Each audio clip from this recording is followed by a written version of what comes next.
মানুষ হয়ে মানুষকে মারছে, মানুষ হয়ে মানুষের রক্ত চুষে নিচ্ছে, সহপাঠী হয়ে সহপাঠীকে মারছে, বন্ধু হয়ে বন্ধুকে নিমিষেই তার হাত পা ভেঙে দিচ্ছে। পুলিশ আমজনতাকে মারছে, আমজনতা পুলিশকে মারছে। বাংলাদেশের পরিস্থিতি আসলে কোন দিকে হাঁটছে?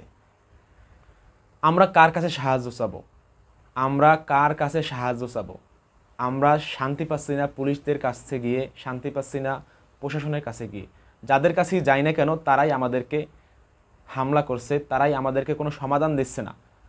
ছাত্র সমাজ আজ অসহায়, ঢাকা ইউনিভার্সিটি আজ অসহায়, জাহাঙ্গীরনগর ইউনিভার্সিটি আজ অসহায়, বরিশাল বিশ্ববিদ্যালয় আজ অসহায়। আজ সাধারণ কোমলমতি শিক্ষার্থীরা অসহায়, মেধাবী শিক্ষার্থীরা অসহায়। আজ আমার মেধাবী ভাইয়েরা শহীদ হয়ে গেছে। বাংলাদেশ আসলে কোন পথে হারছে? স্টপ বাংলাদেশ।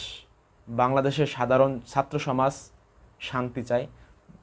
বাংলাদেশি মানুষেরা, বাংলাদেশি সাধারণ মানুষেরা শান্তি চায়। বৈষম্য, মারামারি, হানাহানি, কাটাকাটি এটা বাংলাদেশে কাম্য নয়।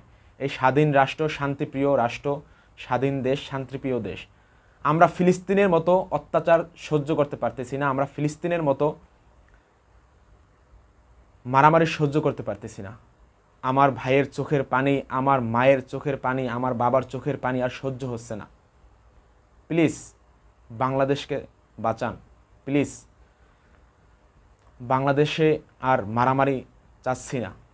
ফেসবুকটা যতই স্ক্রল করি ততই খারাপ লাগে, ততই চোখে পানি চলে আসে যে বাংলাদেশ আসলে কি হচ্ছে।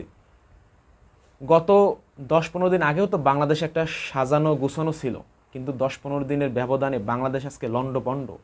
যেখানেই তাকাই না কেন সেখানেই মারামারি, যেখানেই তাকাই না কেন সেখানেই কোপাকুপি। শিক্ষা অঙ্গন অর্থাৎ যেখান থেকে সাধারণ শিক্ষার্থীরা মেধাবী হয়ে বাংলাদেশকে বাহিরের দেশে প্রেজেন্টেশন করবে বা বাংলাদেশকে আরও স্মার্ট বাংলাদেশ গড়ে তুলবে, সেখানে কোমলমতি শিক্ষার্থীর বুকে পাড়া দিয়ে তাদের হাত পা ভেঙে দেওয়া হচ্ছে, তাদেরকে শহীদ করে দেওয়া হচ্ছে। এটা আসলে মোটেই কাম্য নয়। যাই হোক, সর্বোপরি এটাই আমার কথা। বাংলাদেশের মানুষ এখন ভালো নাই, বাংলাদেশের ছাত্র সমাজ এখন ভালো নাই, বাংলাদেশের শিক্ষা অঙ্গনগুলো ভালো নাই।